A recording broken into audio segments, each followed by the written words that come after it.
Rock tumbling is a hobby that's been around for quite a while, and it's something that's fun for people of all ages. You can take a rough, unpolished little stone and over the course of 4 to 6 weeks turn it into something beautiful, shiny, glossy, and just wonderful. But there are 3 specific mistakes that a lot of beginners make that will, well, give them something dull, sad, and not as cool as the shiny, fun baubles you see behind me. So we're going to discuss those 3 things today. And the last one is the most important and the most common. So let's get into it.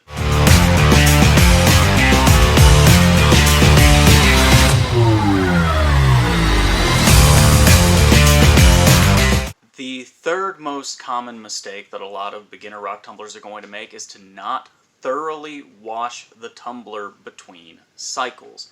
So the way rock tumbling works is you are throwing rocks into a rotary tumbler in most cases. There's vibros as well, but a rotary tumbler that's got these grits, this polishing media on the inside that helps wear down the stones. This is mimicking what naturally occurs over time in a stream or a river. Well, if you, say, put in a 60-90 grit, which is your coarse grain, at the start, but you don't have everything just thoroughly washed in between the next cycle, when you go to a finer grain, there will be contamination left behind from the more coarse grain that will lead to a dull appearance and possibly some scratches on the stones themselves. It's incredibly important to make sure that that's completely flushed out, that that's completely taken care of, and that there's no remnants of the previous cycles when you change steps. That is huge, and it's a mistake that a lot of people make. The next mistake that a lot of people make is they don't fill the tumbler at least 3/4 of the way full. And why can this cause a problem? Well, as you are tumbling, the stones will get smaller and smaller and smaller. So if you, say, started at half full, the stones, instead of rubbing against each other, instead of just rubbing together and creating this nice little effect where they're grinding away the rougher edges and they're smoothing down over time, instead they're going to be coming up and falling down. And instead of getting a nice smooth polish, you're more likely to have chips and scratches and dings and a lot of broken material. One way to avoid this is to start at least 3/4 of the way full. 3/4 is really the mark that you want to be at. So start there and then add in ceramic pellets afterwards or filler beads. I find that you don't get the best polish that way, so typically what I'll do is I'll add an extra couple of weeks to the process where I'll work down to the fine grain, so coarse, medium, fine, pull everything out, and then start an entire other batch. Coarse, medium to fine, and then combine the 2 together to basically create one bigger batch. It helps, in my personal estimation. And finally, the number 1 slot, the thing that people mess up the most, that is almost always, in fact, it will pretty much always create a bad product at the end of the day. And you know what though? Before we get into that, I've got a video out right now that has something fun for all of you. So if you're on YouTube, check the little card up.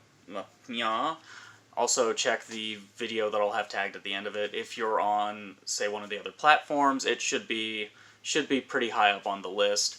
But I'm giving away some really cool canvas prints as a thank you for my YouTube channel hitting 100,000 subscribers. So please consider liking, commenting, and subscribing. Check out that video because you could win. It'll be awesome. Alright, so the number 1 thing, the thing that people mess up the most when tumbling stones, that will always create a dull, sad product. They are not mindful of the hardnesses of what they're putting in.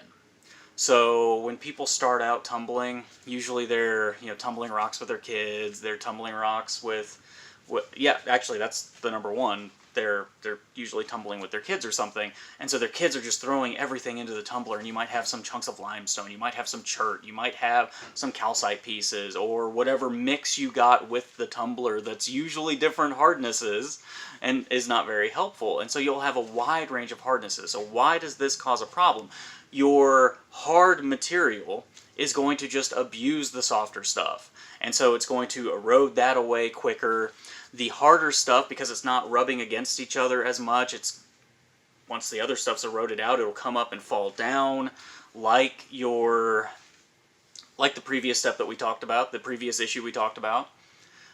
So you'll have a lot of chips and dings and scratches, but at the end of the day, because everything's not rubbing together, not grinding away, you're not going to get a polish. The hard stuff is just going to completely demolish the softer stuff. The softer stuff's not going to do a hill of beans for the harder stuff. So it's important to have stuff that's a similar hardness. Just a quick primer, if you happened upon this video, chalcedony, jasper, chert, quartz crystal, agates, all of these quartz varieties have similar hardnesses, so they can all go in together. So you can have some variety, but if you're unsure, try to have a tumbler filled with all the same thing. And also another disclaimer, some things just are so soft they won't take a good polish. Things that are highly silicified, like quartz, like agate, like a lot of jaspers, will take a very high gloss. Some things just never will at the end of the day too. So that's important to keep in mind as well. But anyway, I hope this helped. Please smash the like button, hit the subscribe button. Let me know in the comments what you think. Have you ever tried tumbling before? And have you run into this problem where it's just, oh, I put it in the tumbler, but it just doesn't come out like it does at a shop? Let me know in the comments, and you have a good day. Bye for now.